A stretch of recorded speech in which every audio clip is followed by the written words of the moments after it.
सूर्य देव के पुत्र भगवान शनि देव को न्याय और कर्मों का देवता माना जाता है। शनि ग्रह अशांत हो जाए तो जीवन में कष्टों का आगमन शुरू हो जाता है, क्योंकि इनको काफी गुस्सैल ग्रह बताया गया है।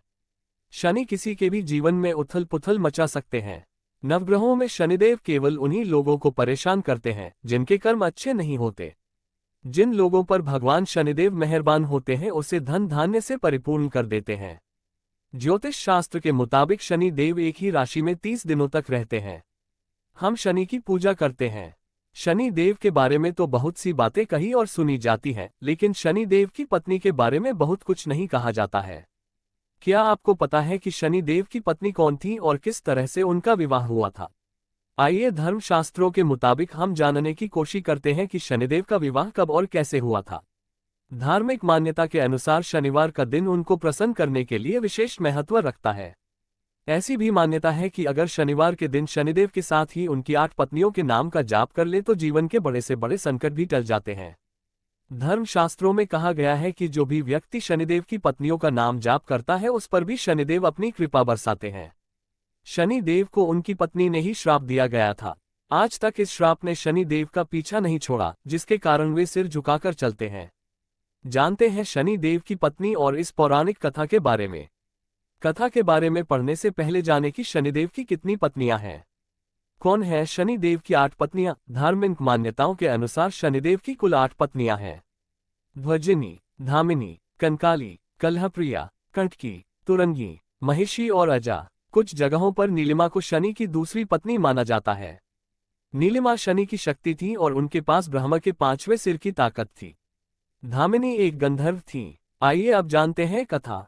शनि की कथा। वेद पुराणों में भी शनि देव की कथा का जिक्र मिलता है। ब्रह्मपुराण के अनुसार शनि देव श्री कृष्ण के बहुत बड़े भक्त थे। वह अपना ज्यादातर समय श्री कृष्ण की उपासना में ही बिताते थे। एक बार की बात है जब शनि देव की पत्नी को संतान पाने की इच्छा हुई।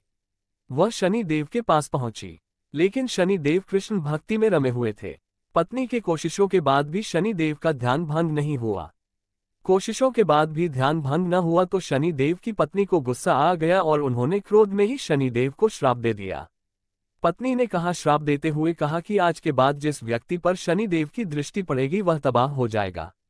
जब शनि देव ध्यान से जागे तो उन्हें अपनी भूल का आभास हुआ। पत्नी से क्षमा भी मांगी, लेकिन शनि देव की पत्नी के पास श्राप को निष्फल करने की कोई शक्ति नहीं थी। इसी घटना के बाद से शनि देव अपना सिर नीचे करके चलने लगे, जिससे उनकी दृष्टि से किसी का बिना बात के विनाश न हो। शनिवार को इन बातों का रखें ध्यान। भगवान शनि के कोप से बचने के लिए सूर्योदय से पहले उठकर व्रत रखने का संकल्प लें। शनिवार के दिन उनकी प्रतिमा पर काले तिल और तेल को चढ़ाएं। शनिवार को लोहा या लोहे से बनी चीजों को खरीदने से बचें। इस दिन सरसों का तेल भी नहीं खरीदा जाता है।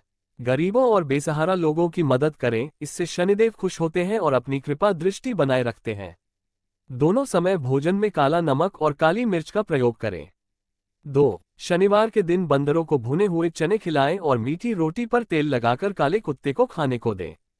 3. यदि शनि की अशुभ दशा चल रही हो तो मांस मदिरा का सेवन न करें। 4. प्रतिदिन पूजा करते समय महामृत्युंजय मंत्र ओम नमः शिवाय का जाप करें, शनि के दुष्प्रभावों से मुक्ति मिलती।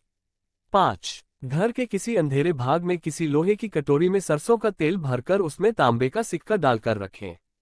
शनि ढैया के शमन के लिए शुक्रवार की रात्रि में 800 ग्राम काले तिल पानी में भिगो दें और शनिवार को प्रातः उन्हें पीसकर एवं गुड़ में मिलाकर 8 लड्डू बनाएं और किसी काले घोड़े को खिला दें। 8 शनिवार तक ये प्रयोग करें।